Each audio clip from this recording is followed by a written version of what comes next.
Hello friends, welcome to civil step Himachal. आज के mains current affairs session में हम बात करने वाले हैं स्टैंडिंग डिपॉजिट फैसिलिटी के बारे में।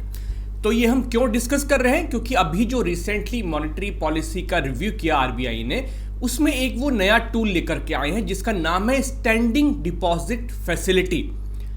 So while retaining the reverse repo rate at 3.35%, the RBI on April 8 introduced the standing deposit facility, an additional tool for absorbing liquidity at an interest rate of 3.75%. इसके बारे में detail में जानेंगे।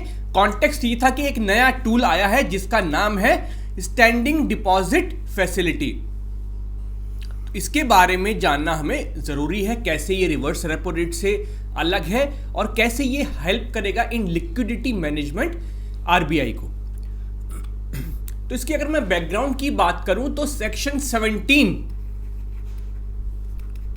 Of RBI act 1934 इसको amend किया गया था।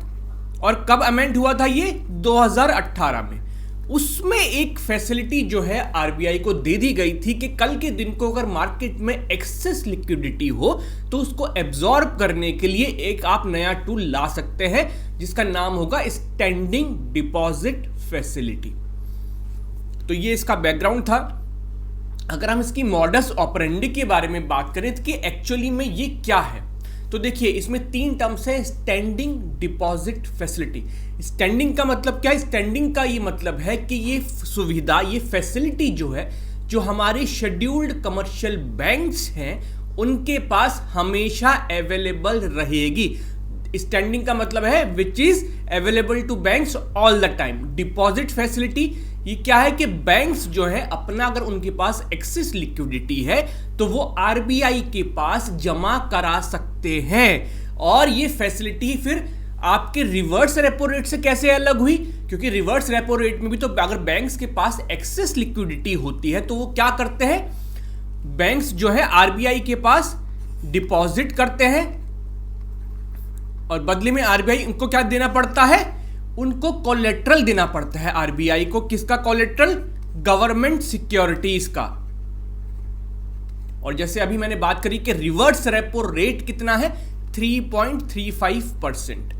तो बैंक्स अगर अपना एक्सेस लिक्विडिटी, जो एक्सेस मनी है, उसको आरबीआई के पास डिपॉजिट करते हैं तो उन्हें आरबीआई की तरफ से कोलेट्रल दिया जाता है कि गवर्नमेंट सिक्योरिटीज, ये देखिए हमने आपका पैसा लिया है तो उसके बदले में हम आपको गवर्नमेंट सिक्योरिटीज दे रहे हैं और साथ ही साथ आपको 3.35% का इंटरेस्ट रेट भी देंगे।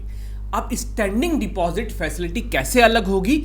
यहां पर भी बैंक्स जब जितनी उनके पास एक्सेस लिक्विडिटी है वो आरबीआई के पास डिपॉजिट करा सकते हैं, बट यहां पर आरबीआई को कोलेट्रल देने की जरूरत नहीं पड़ेगी। कोलेट्रल की जरूरत नहीं है, गवर्नमेंट सिक्योरिटीज का इसमें इन्वॉल्वमेंट नहीं होगा। और इसका रेट कितना होगा? इंटरेस्ट रेट कितना मिलेगा? जो भी रेपो रेट होगा -0.25% जो है वो आपको स्टैंडिंग डिपॉजिट फैसिलिटी में बैंक्स को इंटरेस्ट रेट मिलेगा।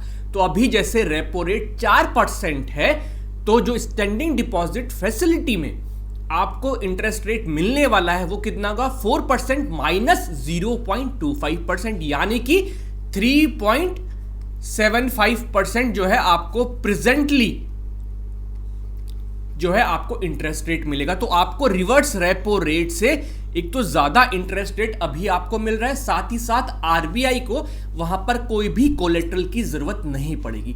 तो ये बहुत इजी ट्रांजैक्शन होंगे जहां पर कि कोई कोलेट्रल की जरूरत नहीं पड़ेगी। बैंक्स को भी फायदा है कि उनको हायर इंटरेस्ट रेट जो है मिल रहा है। तो अब एक तरह से कहा जाए तो रिवर्स रेपो का जो फंक्शन है वो एक तरह से डिफंक्ट हो जाएगा। आरबीआई ने बंद नहीं किया है, थियोरेटिकली अभी भी रहेगा, लेकिन अगर आप प्रैक्टिकली देखें तो कौन बैंक चाहेगा कि उसको कम इंटरेस्ट रेट मिले अपने जो एक्सेस फंड है उसको पार्क करने के बाद? ऑब्वियसली वो यही चाहेगा कि मुझे 3.35 नहीं 3.75% मिलना चाहिए। तो वो क्या करेगा? स्टैंडिंग डिपॉजिट फैसिलिटी का फायदा उठाएगा। तो इसका मॉडस ऑपरेंडी हमने देख ही लिया कि ये क्या है? एक्सेस लिक्विडिटी को एब्जॉर्ब करने का एक नया तरीका है जिसमें कोलेट्रल की कोई जरूरत नहीं पड़ेगी। और इसमें जो है आपको कितना इंटरेस्ट रेट मिलेगा? रेपो रेट जो भी होगा -0.25%। ये कैसा है? ओवरनाइट लिक्विडिटी को एब्जॉर्ब करने, जैसे रिवर्स रेपो रेट में शॉर्ट टाइम के लिए करते हैं ना, उसी को एब्जॉर्ब करने के लिए। ओपन मार्केट ऑपरेशन जो करते हैं, जब अगर मान लीजिए एक्सेस लिक्विडिटी को हटाना है आरबीआई को, तो ओपन मार्केट ऑपरेशंस में वो क्या करेगी, जो गवर्नमेंट बॉन्ड्स हैं उनको सेल कर देगी। तो वो मीडियम टू लॉन्ग टर्म के लिए होता है। जो मीडियम टू लॉन्ग टर्म में अगर आरबीआई चाहता है कि लिक्विडिटी कम हो, तो वो ओपन मार्केट ऑपरेशंस का सहारा लेता था।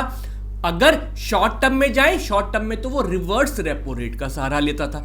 लेकिन अब उसके पास एक एडिशनल टूल है, स्टैंडिंग डिपॉजिट फैसिलिटी, जो कि फिलहाल ओवरनाइट लिक्विडिटी को एब्जॉर्ब करने के लिए, लेकिन इसमें ऐसा कुछ नहीं है कि लॉन्गर टेन्योर के अगर लिक्विडिटी अगर आप कम करना चाहते हैं तो वो नहीं हो सकता। आगे चल करके हो सकता है कि आरबीआई जो है लॉन्गर टेन्योर के लिए अगर लिक्विडिटी कम करना चाहे तो भी स्टैंडिंग डिपॉजिट फैसिलिटी का वो यूज कर सकते हैं। अब नीड क्यों आई? नीड इसलिए आई क्योंकि जब कोविड-19 पैंडेमिक आया तो पिछले 2 सालों में इकोनॉमी को इससे उभरने के लिए बहुत सारे मेजर्स लिए गए, और उन मेजर्स की वजह से क्या हुई कि मार्केट में कुछ एक्सेस लिक्विडिटी आई, और वो एक्सेस लिक्विडिटी कितनी है? 8.5 लाख करोड़ की लिक्विडिटी है। तो अब आरबीआई चाहता है कि अगर हमें अपना जो इन्फ्लेशन टारगेटिंग है, जो इन्फ्लेशन का टारगेट है, उसको अचीव करना है, तो हमें इस एक्सेस जो लिक्विडिटी है इसको हमें एब्जॉर्ब करने की जरूरत है। तो इसको एब्जॉर्ब कैसे किया जाए आसानी से, इसलिए वो अब स्टैंडिंग डिपॉजिट फैसिलिटी का ये एडिशनल टूल लेकर के आए हैं, जिसके थ्रू वो इस 8.5 लाख करोड़ जो एक्सेस लिक्विडिटी आ गई है due to government measures to support economy during कोविड-19 पैंडेमिक, जैसे कि लोन इजी कर दिया, उसकी वजह से एक्सेस लिक्विडिटी जनरेट हो गई। कहीं पे आपने जो है किसानों को जैसे आप लगातार पैसा दे रहे हैं, 2000 का जो भी इंस्टॉलमेंट जाता है, या फिर गरीबों को कुछ और चीज़ दी, तो जो भी ऐसे मेजर्स लिए गए जिसकी वजह से लिक्विडिटी एनहांस हुई मार्केट में, उसकी वजह से वो देख रहे हैं कि लास्ट 2 ईयर्स में अराउंड 8.5 लाख करोड़ की एक्सेस लिक्विडिटी है, तो उसको एब्जॉर्ब करने की जरूरत है। अदरवाइज जो आपका रिटेल इन्फ्लेशन है, कंज्यूमर प्राइस इंडेक्स है, वो काफ़ी हाई हो जाएगा। तो अगर वो अपने इन्फ्लेशन टारगेट को अचीव करना है तो इस लिक्विडिटी को एब्जॉर्ब करना है, तो इसलिए जो है इसकी ज़रूरत पड़ी। इसकी अगर इम्प्लीमेंटेशन की बात करें तो ऐसा नहीं है कि ये 1 महीने 2 महीने या फिर 1 साल में जो है आरबीआई जो है अपनी जो भी एक्सेस लिक्विडिटी है वो एब्जॉर्ब कर लेगा। इसके लिए उन्होंने एक मल्टी ईयर टाइम फ्रेम दिया है, यानी कि धीरे धीरे करके वो जो है स्टैंडिंग डिपॉजिट फैसिलिटी के थ्रू एक्सेस लिक्विडिटी को एब्जॉर्ब करेंगे। तो मल्टी ईयर यानी कि हो सकता है आने वाले 5 साल, 7 साल, 10 साल में धीरे धीरे करके इस एक्सेस लिक्विडिटी को एब्जॉर्ब किया जाए। तो ये था स्टैंडिंग डिपॉजिट फैसिलिटी के बारे में। नेक्स्ट वीक में फिर से मिलेंगे एक नए करंट अफेयर टॉपिक के साथ। Thank you.